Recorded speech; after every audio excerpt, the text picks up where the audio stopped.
Welcome, good evening, everyone. I'm Claire Elliott. I'm the curator of the exhibition, The Curatorial Imagination of Walter Hopps. Thank you all for joining us for our program this evening, an artist's talk, Larry Bell, George Herms, and Ed Ruscha, which will explore the experiences in the 1960s Los Angeles art scene and their engagement with Walter Hopps during those years and beyond. I'd like to begin by thanking each of our guest speakers for taking the time out of their busy schedules and for traveling considerable distances to be here with us this evening. I'd also really like to thank Lauren Pollock and Tony Martinez from the Menil's Public Programs Department for their efforts to realize this evening's event. As you can see, it's very crowded, and it takes a lot of planning to make sure we can accommodate as many people as we did. The Curatorial Imagination of Walter Hopps will be on view through August 13th. The exhibition explores the influential career of Walter Hopps, the Menil's founding directors, and features more than 130 works by 70 artists, including Bell and Herms and Ruscha, many of which are recent or promised gifts to the museum from Caroline Huber and the estate of Walter Hopps. And Caroline is Walter's widow, but also an artist and curator herself. And we're very lucky that Caroline is here and is going to participate with us this evening. A quick word of thanks to the Cockrell Family Fund for their generous support of the Menil Artist Talk series this year. As always, the Menil public programs are free and open to everyone. We have several additional programs planned in conjunction with this exhibition, including an artist talk with Robert Longo on April 13th, and a conversation with Mel Chin, Terrell Chains, and Don Quaintance on June 15th to celebrate the recent release of the publication Artists We've Known, Selected Works from the Walter Hopps and Caroline Huber Collection. Copies of this publication will be available at the Menil bookstore, which will remain open after our program concludes this evening. I should say, copies of the publication are currently available at the bookstore. Before we get started, a few notes. Silence your cell phones if you haven't done it already. The universal public program note. Because we have a limited time and a lot of great content to get to, we may not have time for audience questions, and we appreciate your understanding. We also hope that you understand the artists will not be available for any signing at the conclusion of this event. This program is being recorded and will be available for on-demand viewing on the Menil's YouTube page in the upcoming weeks. And now I'll say a few words to introduce each of our guests. Hang on. Sorry. Where's my...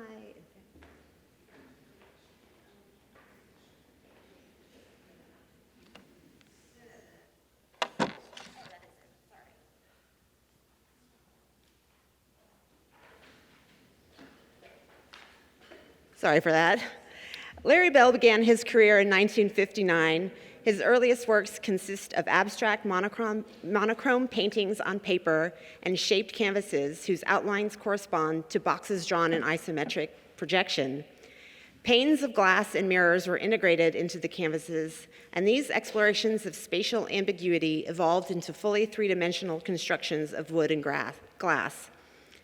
Throughout his career, Larry Bell has investigated properties of light, surface, and their relationship to space, producing a body of work that is characterized by spontaneity, intuition, and improvisation.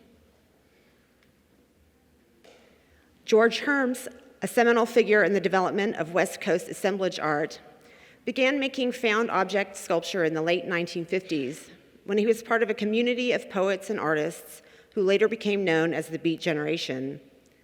Since that time, Herms has been transforming objects salvaged from quotidian life and popular culture into art objects imbued with the poetics of jazz, love, and beauty. His assemblage aesthetic extends to painting, sculpture, drawing, collage, printmaking, photography, filmmaking, and theater. Ed Ruscha's photography, drawing, painting, and artist books record the shifting emblems of American life of the last 6 decades.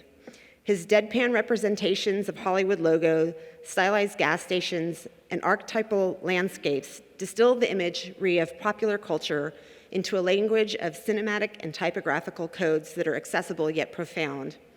Ruscha's wry choice of words and phrases, which feature heavily in his work, draw upon the moments of incidental ambiguity implicit in the interplay between language and meaning. Rooted in the vernacular of a closely observed American reality, his art speaks to the appearance, feel, and function of the world and our tenuous and transient place within it. Please welcome me in joining our guests.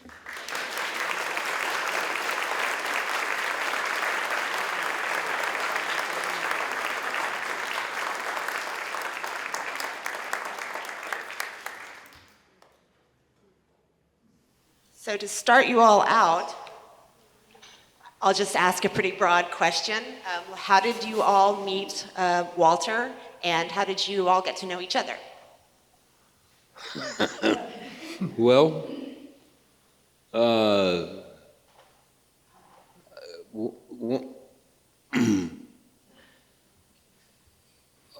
was in my early 20s when I thought for sure I was going to get drafted and to go into the Vietnam War, and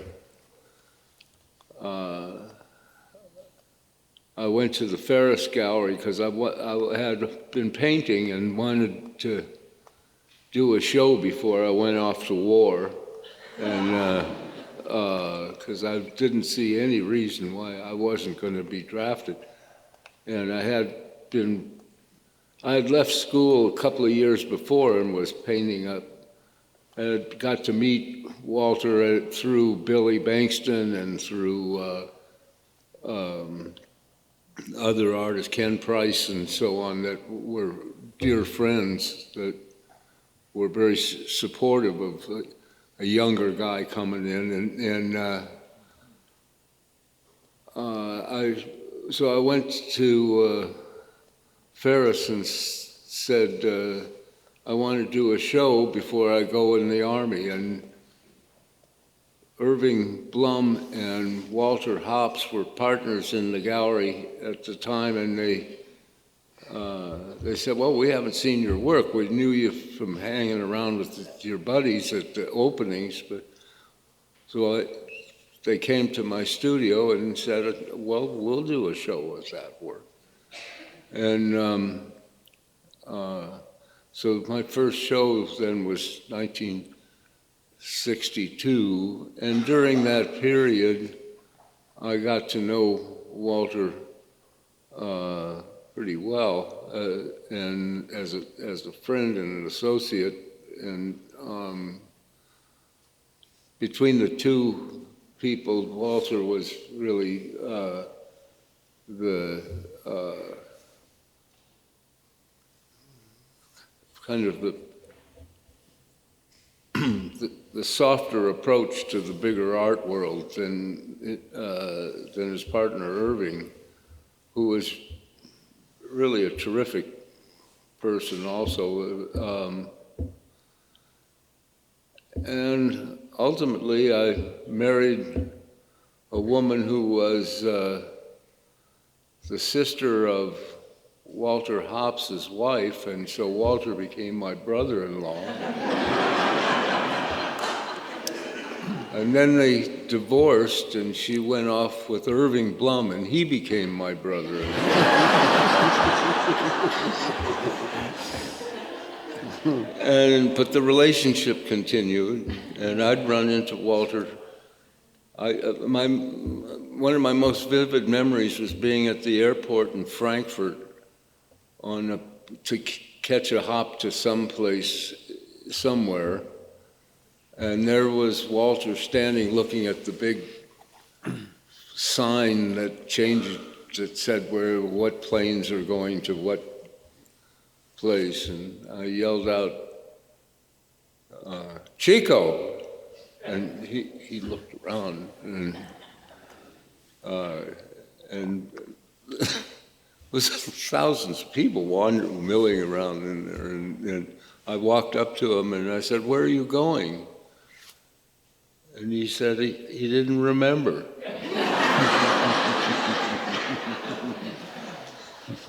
That's best I can do for that story. Chico was Walter's nickname, for those of you who don't know. How about you, George? Do you remember meeting Walter? No. He tried to steal a little box. There was part of something called a meat market, a little leather box, and you open it up, and there was a metal doll's head, completely rusted. And so Walter reached over and, he's sticking it under his coat and he's leaving, and I have to stop and say, no, it's part of a tableau. You can't break it up. So that was our meeting, our beginning. And he continued the rest of his life to come by and visit me and put things under his coat. And, we all say, I call him El Bandito. He calls him Chico, I call him El Bandito. Yeah. But, those things exist today because he took care of them. Where I had them, they were on the floor, we're drinking wine, we're smoking dope, we're walking all over the art, and Walter's picking it up and putting it under his coat. I'm very grateful. Yeah. Oh, well, so I met Walter through Joe Good, who was my buddy from Oklahoma, and he came out with me to California to go to art school. And Joe rented a space from Walter, rented as in quotes, because Walter was generous enough to give him a very major space of his house in Pasadena. And it was very rustic and had a fireplace in it, and it looked like an ideal, if you could picture a studio of an artist, this would be the studio that you would imagine being the ideal studio for an artist. So anyway, Joe lived there, and so I met Walter and knew right away that he was a magnificent man. And he had a way of commanding without really even knowing it. He just had a natural way of walking into a room, and all the artists smoked at that time, and so he'd walk in and bum a cigarette, and then he had a way of putting the cigarette in his mouth, and it became like a mystical prop for him. And he would smoke it like this, light it up, smoke it, not walk across the room. He would glide across the room and speaking the entire time. So he might choose a subject like Kurt Schwitters or some artist from who knows where, and speak about this and smoke this cigarette and glide across this floor. So he had a very theatrical way without even knowing it. He just did this from the bootstrap. He knew what, he just did this, and it was him. And it was quite amazing to be around a person like this because he made a real connection between artists who were like, sometimes, we're a tribe of artists who are akin to one another, and we might be out there where the buses don't run, I don't know. But Walter would have a way of connecting us somehow to the real world and bringing us into the real world. And that was amazing to me. And all that time I knew he was a special person. So, yeah. I like your description of the group being like a tribe, because it was very, very much like that. As a group of people that hung out together, it was very tribal. there was. Yeah, every one of the artists were different from one another, and I think that's where Walter got his energy. He got energized by all these artists, and there were many of them, and he knew them all from mostly on the West Coast, San Francisco. He spent his time in San Francisco and Los Angeles and points beyond, and he was able to be amazed by how every one of these artists are different from one another. There wasn't any particular school of thought. I mean, there were abstract artists, sure, there were pop artists, there were figurative artists and all that, but there he is. And I think that's where he got his energy from all these people doing very different things. And that kept him going, maybe. Well, in that picture, Bob Alexander's holding up a tire, and that's Juanita. She was an American Indian girlfriend next to Walter. And this is Bessie Smith, who is the queen of the blues, and a kind of, I guess, in my body of work, there's one homage after another, because I found her to be the queen of the blues, and to make a piece which celebrates one of your heroes. And I went on to do things called hero collages. And this guy? is... I used to smoke a lot of dope, and I don't remember this. Who is that? Who is that? Why is this man laughing? I want to know this. Where do you know that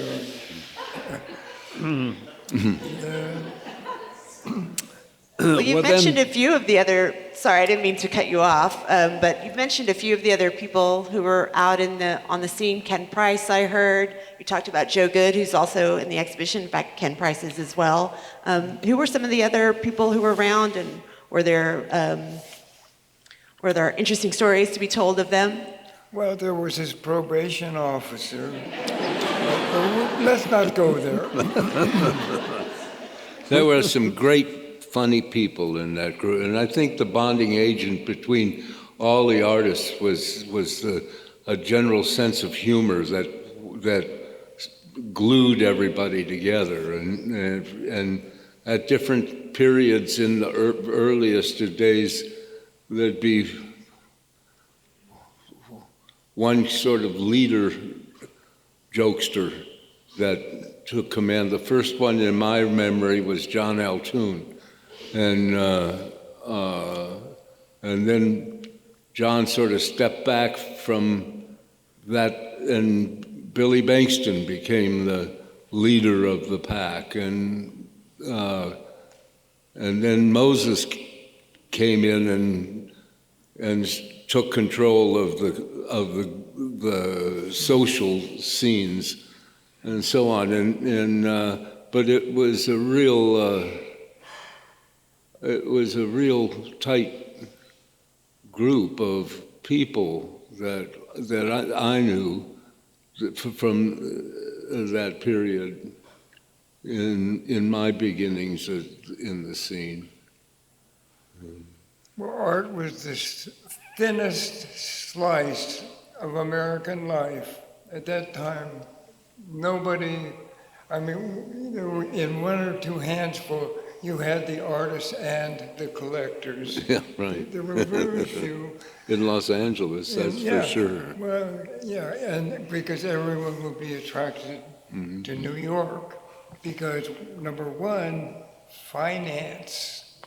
New York is the financial center, and so the artists that want to make money, excluding me, would gravitate to New York. And I think I enjoyed it because Los Angeles, California, we're kind of relaxed, and we don't have this hard-on for success. that New York represents. I mean, there are a lot of California artists who went to New York, became very successful, well known.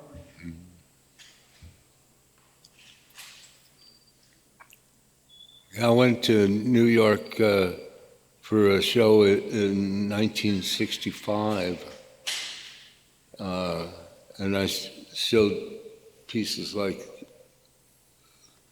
sculptures like this, and I had never sold anything in LA. I had borrowed money from everybody and had a couple of jobs working in a coffee house and stuff like that, and managed to squeak by. The show, I had to borrow the money for the show that was put together by Irving Blum. And the show went up and they sold the work before the show even opened. I hadn't never sold anything, and I got to think, maybe I should go to stay in New York if this is what the action might be. And I ended up staying there for a little less than 2 years. But I got missing my gang and went back to Venice Beach. Was Bill Copley What? Was Bill Copley a collector of yours at that time? Was he in New York? Bill lived in New York, yeah. Because I think that's where I first saw your work. It was at his place. Really? I think so, yeah. They're referring to William Copley, who had a gallery in Los Angeles for a few, but very important, well, actually just 1 year. It was important to the Menil because Walter was a teenager and able to see surrealist work there, and went on to be a collector and an artist himself, close to the De Menils and Sir Walter. Frank, did Craig do a show with Bill Copley in the late 40s? Yeah, he had a Beverly Hills gallery in Beverly Hills, right? Yeah, Bill Copley had a gallery in the 1940s in California doing something that people thought he was insane. And he had a gallery there and he brought an artist named Salvador Dali there, and some other people, Man Ray and maybe some other artists, and he was well aware of everything that was going on in the world. So Bill Copley had a lot to do with California and being aware of artists in the world. And Walter was there. Walter knew Bill Copley. And so it went on from there. Well, the moment when Bill and Noma came to visit me was probably the first glimmer I had that maybe it wasn't just like a neighborhood thing, that maybe there was a bigger world out there interested in art. They came to visit you in Los Angeles? Topanga Canyon. Topanga Canyon? Did you get a Copley Foundation grant? Maybe, I don't remember. I took money, whoever would give it to me. I was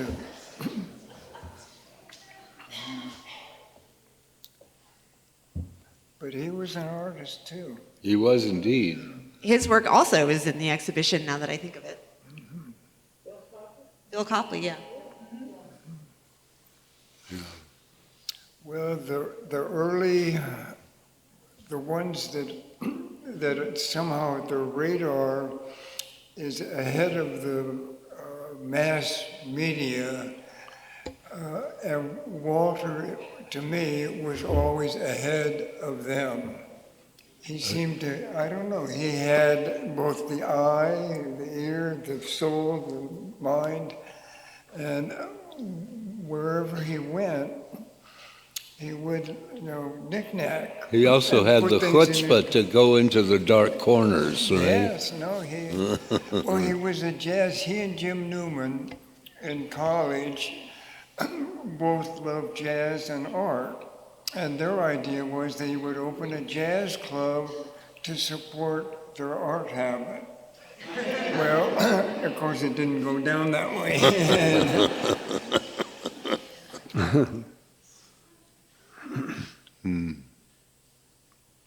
Yeah, so I think Wally Berman also figures very much into this whole thing because Walter was close to Wally very early on, and it was a new direction for him, I think, and so he. It was amazing to see how Walter operated and that he was so authoritative in his own stance. I've always felt like if anybody could teach art to criminals, people who are in jail and prisons and gangsters, gang members, street gang members, if anybody could teach them art, it would be Walter Hopps. If he spoke to any of those people, they would listen to him, believe me. And I'm sorry he's not around today to do such a thing, but I've always known that about him, that he had the authority in his speech and his ideas. And of course, he had another colorful side. He dealt in ways that were not probably acceptable today, but he would hire people like Joe Good and me to drive a Matisse worth many thousands of dollars across town back to its collector in the back of his Studebaker pickup truck.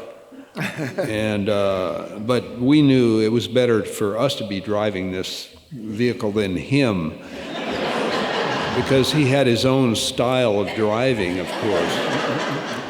I always liked the way he drove. He didn't drive crazy like fast crazy, but he would drive kind of slow crazy. And he would always approach the intersection at a red light and go right onto the middle of the intersection, but he'd do it very slowly. And so all the surrounding traffic they'd sort of, okay, you're Walter Hopps. And he can get away with it, but that's his style of driving, and I knew that was a specific thing that he didn't have to work at. That was just him. I'm glad he went into art and didn't open a driving school.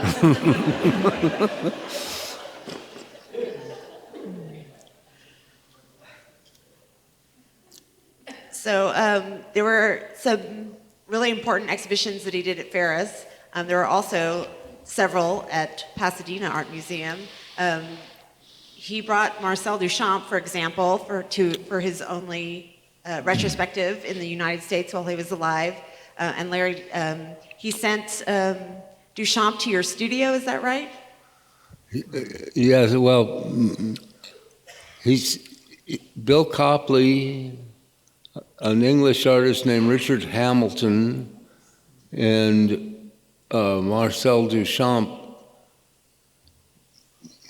came to the door of my studio in Venice Beach, and I was in those times you artists had to be careful who knew you were working and living in a storefront, because it was not legal to be in a store, in a commercial place and live it. And so anybody that came to my front door, I just ignored because the people I knew to come to the back door. And one day I heard a rapping at the front, and I just ignored it, but it kept at it. It was about 15 minutes, just lightly knocking at the door.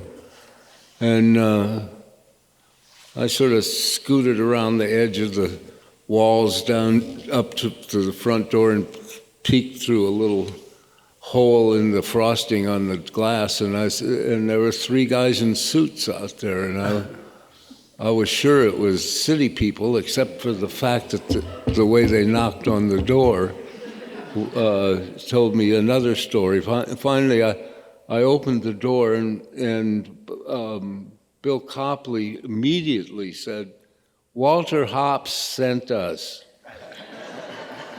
So I opened the door and let these people in, and I was introduced to the other two, but I was born with a severe hearing loss that wasn't diagnosed at that time, and I really didn't hear the names of the people that came in, and so I didn't know who it was other than the fact that Walter Hops had said to come and visit.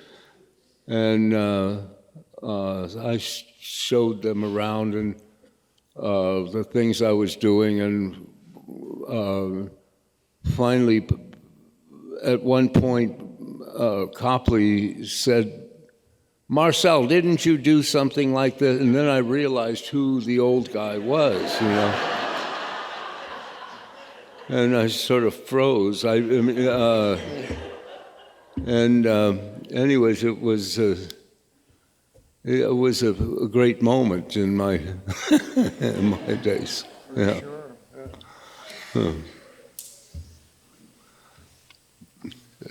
That's all there is to that anecdote. And Ed, New Paintings of Common Objects, that was the first time your work was in a museum. Yeah. And you worked with Walter on the poster design, is that? Yeah, well, Walter had this idea to make a catalog of some sort, which never really materialized, although there may still be in existence one sort of prototype of this catalog, but somebody has that. I don't know. Caroline maybe has that. I don't know, but we don't know. It's a mystery, and it never got put together. But I was over at the museum one afternoon at the Pasadena Museum, and Walter said, "Let's make a poster," and so it had to be done impossibly short period of time, so we really did it over the telephone.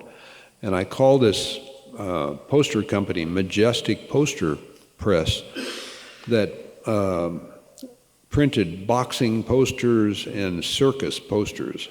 And they had wooden type, and they make these things up instantly, and they'll roll off 300 posters for you or more. And so we called there, and over the telephone, managed to do the entire thing over the telephone. And I read the names off, spelled them, double-checked, and all that. And they blocked it up, and I said, make it loud and make it colorful. And so it relieved the artist, me in this case, of having to make decisions about how to move something here this way, or you move it this way like this. Let somebody else do that, and it will still be part of the public process. So they printed this poster, and we didn't know what it was going to look like until it finally arrived at the Pasadena Museum, and then that poster was there. Yeah. It's fun, an element of chance. It's not a typical museum practice. And George, your work was at Pasadena Art Museum as well. That was part of a show. This is something that Walter did, and we do it in one of the galleries at least, where he would pair an established artist or a historical artist, in that case Kurt Schwitters, with living artists, and that included your work in the California Collage. That's right, yeah. There was a wonderful Kurt Schwitters, a major retrospective. It was a big show of Schwitters' work. And then Walter did what he called the California Collage room. And I got to be in a corner, and on the other side of the wall, Kurt Schwitters, my hero. I was so thrilled to be able to do this corner. And I put all my best work at that time there. Unfortunately, the American Legion took offense with my having used an old American flag. I lived next to a houseboat, choice. and the woman replaced her old American flag, was kind of tattered, with a new plastic one, which I thought was obscene.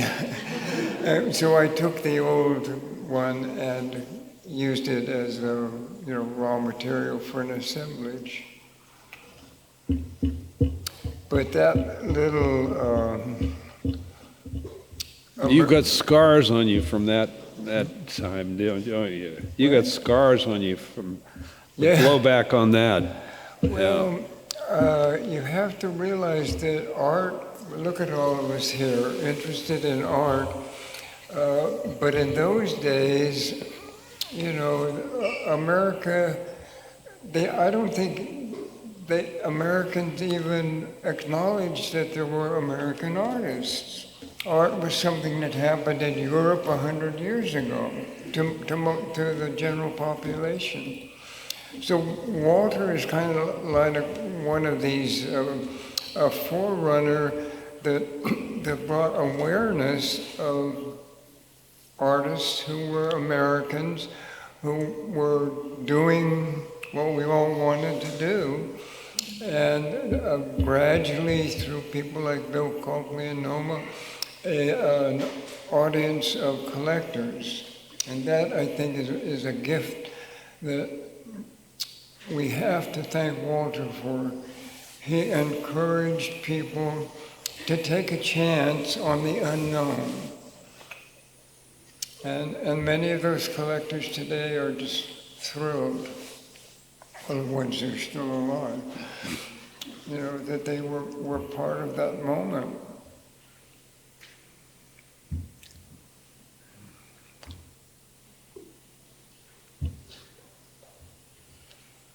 I think in astrology, there's 3 categories of signs. There's the cardinal signs, which make it. Then there's the mutative signs, which disperse it and distribute it. And I don't remember what the third one is. And Walter is what, 2 of those signs? Or is Walter one of those signs? Or both of those signs? Well, yeah, I think we wouldn't be here if Walter hadn't,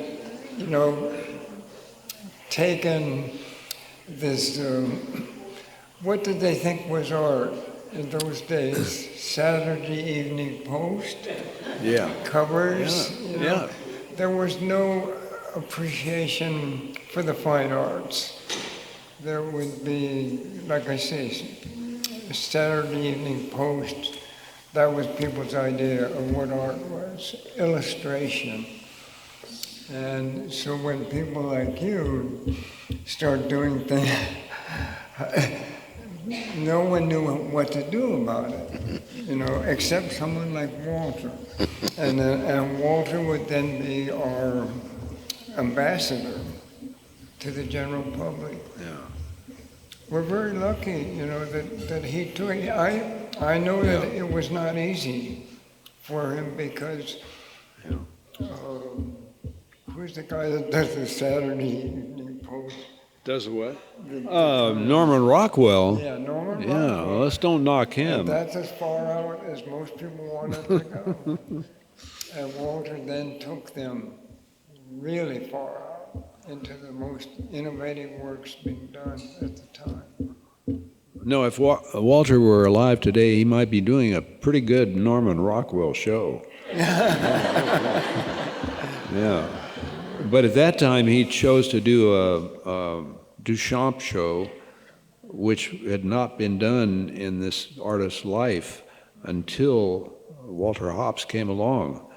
And I think that the initial ongoing, the discovery of this artist that nobody really knew about in America for a long time was having his first exhibit is actually his first one-man exhibit at age 68 or something like that. Might have been age 68. And he had this great exhibit. Here's a picture from the opening of it. And I hope you have a picture of Larry Bell here, who's dressed as Groucho Marx. No one's ever done a better Groucho Marx than Larry Bell. Boy. Yeah. Maybe you have that picture here someplace. Yeah, it's on the anyway. reel, but I don't know. Yeah. Anyway, I just heard a new Groucho Marx statement. If you're interested, he says, "Our brother thinks he's a chicken, but we're not going to talk him out of it because we need the eggs." That's a classic. Yeah.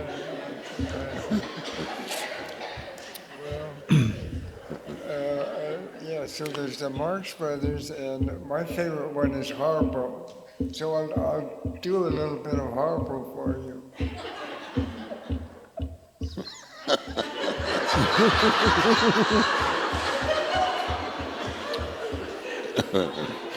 Okay, Larry, it's your turn. Yeah. You get to do Groucho. Yeah. Boy. Yeah. Talk about non-verbal communication. I thought about one that I always liked the idea of non-verbal communication, and Walter was behind that. He would say, "Why do you have to explain your work? You don't need to explain your work. It's just take a look at it, spend time with it." That reminded me of when the pianist Thelonious Monk was being interviewed, and the interviewer said, "Mr. Monk, what do you think about country and Western music?" And there was silence. No, he didn't say anything. And then so there was a pregnant pause, and then so the interviewer came back and said, "Mr. Monk, what do you think about cowboy music, or, what they say, country and Western music?" More silence. And Monk had taken a friend along to this interview with him, and the friend was sitting over here, and Monk turned to his friend and said, "Do you think this guy's hard of hearing?"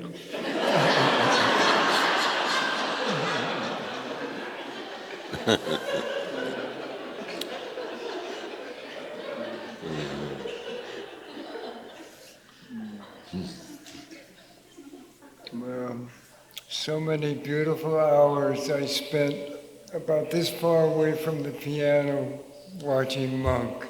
And the way he placed those hands to get those sounds that nobody else got out of a piano. I could never figure out. It was something he had that I think present company accepted, but really innovative artists, there's something new. And, America's very lucky because it's a new country. That we talk about Europe as being the old country. And they had very rigid, art was defined by certain limits. And then here come these American guys that are like taking stuff off of the street and out of the newspapers and turning it into like incredible works of art. We're very lucky that people like Walter, Copley, John Copeland's even, I would give him a nod, brought to the general public, like there are ambassadors. And Ed and Larry, you guys were in school together at Chouinard. Is that at the same time, even? That's where I met Ed. Okay. Yeah. I went for a little less than 2 years. How long did you go there? I was there I pressed on to 4 years maybe. I needed more education than you did. Well, it paid off.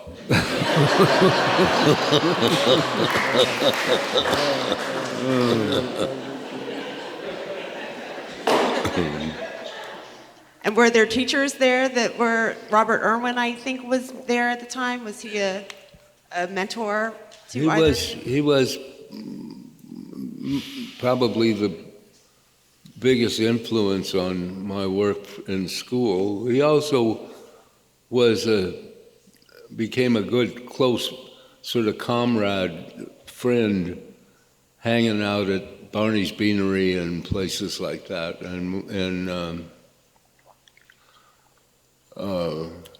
We lived we worked in Venice Beach. We all had studios near there. Eddie had a studio in town, and I don't even know where your studio. There's Groucho Marx. I hope you didn't miss him.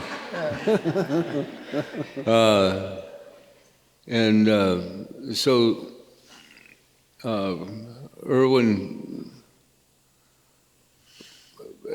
at a certain time, I found myself really feeling lost at school and got really depressed. And Irwin said, "You're being too hard on yourself. Why don't you take a break and go get a studio and see what it's like to paint, to just do your thing on your own without in school. This is a commercial school. You pay your dues to come here. You can come back to school anytime. You just and I thought that was a fantastic idea, and so I went and found a place, but I never went back. Good advice. Huh? That was good advice. It was good advice. I never went to art school. I'm self-taught, but unfortunately, my teacher was a lemon. I guess we touched a little bit on Wallace Berman, another artist you can see in the collection, but he was a big sort of mentor for you. Is that right, George? Yeah, mentor is like a word that comes in later. He was a friend, and we had similar interests, and of course he was 10 years older than I was. Everyone was 10 years older than I was, and I did not have an academic art background. I just started emulating what you cats were doing. You know, that seemed like a good thing to do, and eventually that was acceptable. At the time, I was very happy there were 2 or 3 people I could talk to. I had no idea what I was doing. I could not talk about my work. I had no idea what was happening. And then you have people like Walter who will explain to the general public what's going on. And a lot of it was foreign, unknown. You know, that's all I was interested in. I was not interested in anything historical. I was only interested in today. Sort of like a jazz musician who, yes, you know the tune, and I'll play you the tune, but then I want to start improvising. And that's where art was at. We're so lucky that we came in at a time when the academics were not like this fist. You know, everybody had to do the same kind of art. Well, I think every artist ends up finding that place where the work becomes the teacher. And I mean, I got a job after I quit school. I got a job in a picture framing place, and that's where I learned how to cut glass for frames, and the surface of the glass was fascinating to me, and at the framing shop, they sold these little maple kind of shadow boxes to people that wanted to hang something on the wall in a box with a glass thing on it. And so the box had a rabbit around one side so a piece of glass could be put in there. And anyways, I used to fiddle around with those boxes. He'd sell them to me for $1, and in spare time I'd take leftover glass from the framing and play around with it. And that probably was the most profound experience in going back into quitting the job, was when I realized that in the assembly of one of these little boxes, as I put the piece of glass in, it cracked right across the center. And that sort of disappointed me that it didn't go in just okay. But anyways, on the back, behind the glass, I put a piece of blue paper like we put on the back of the picture frames that we did for people. I turned the thing around, and I was astounded to see that the crack had created 3 lines. The reflection of the crack was just above it, and the shadow of the crack was just below that. And the whole thing was in a contained space. And some kind of light bulb went on in my head at that moment that you don't really need much more than this. And part of it was accidental. But there was no question about how strong the collection of visuals were at this moment. And I sort of carried on playing with boxes and volumes and painting images of volumes and things like that. At a certain point in the development of whatever it was I was doing, I realized I was just painting illusions of volumes. What I really wanted to do was, what I should do was make the volumes. And so all of a sudden, in doing that, making that change, I became a sculptor instead of a painter. And I had not planned to get into making sculpture. I wasn't very good with my hands in terms of mechanical things. But the revelation that chance and serendipity mixed with intuition, spontaneity, and improvisation were probably the most important tools that an artist could have. On top of that, trusting oneself to follow up and believe in the reality that you had just created. So this, and every one of my associates felt the same way within the area of their work. I could tell that. We never talked about shit like that, but it was just inherent in the spontaneous way that we communicated, and in the humor. That was beautifully said. George, are you going to say something equally as beautiful? Yeah, say something, George. I was going to say something about girls, but afterwards. I think there was a certain aspect of male artists wanting to make art in order to meet girls. Did it work? Wrong? Am I wrong? The master. We call him the master. No, but it's also a climate. And there's a climate in Southern California that has always, I don't know, maybe it goes back to when the movie makers came from New York out to Hollywood, because there was all this light.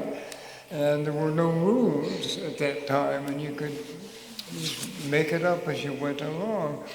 And that ability to like continually come up with something no one had ever seen, that's all any of us were doing. We were okay with what we had seen before, but there's other visions. And I think we're very blessed that people like Walter encouraged us to follow our vision. You know, he didn't come in and say, no, you'll never make the cover of Saturday Evening Post with that. No. And we're here today because he encouraged Dominique de Menil. You know, she saw beautiful Dominique de Menil. She saw in Walter what she needed. She knew how important art was, but she needed somebody that could like crack the whip over these bureaucratic assholes that only wanted to see what they had seen before. You know? The new frightens some people, but artists, they live with the new. That's very true. Ed, any final thoughts? No, I mean, I think all the artists want to do is just open the gates to heaven. And that's about it. I mean, there's not much more to say about it. I mean, there's lots you can say about it, and people are very good at it. But maybe artists are less good at it than people like Walter Hopps, who is able to verbalize on things and be a true character in his own way. So I think about him all the time, and it's a great experience that I was able to meet him. I feel blessed by that, and we carry on. Well, I think that is a good ending point, and I agree with all of you. George, I really liked what you said about Dominique finding Walter and finding that intermediary between, because she was a rather private person, between her private collection and this gift that she has given to all of us tonight. Well, Walter will be here in 20 minutes. In 20 minutes, he's going to be here. All right, finally, yeah. That's good.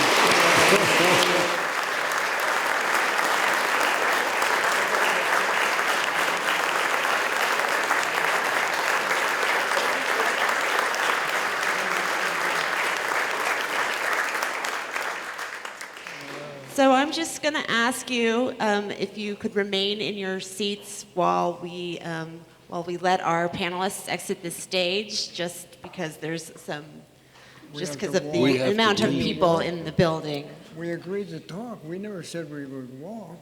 No. Or leave. I'll stand up and then you catch me. Okay. All right. That's okay. Easy.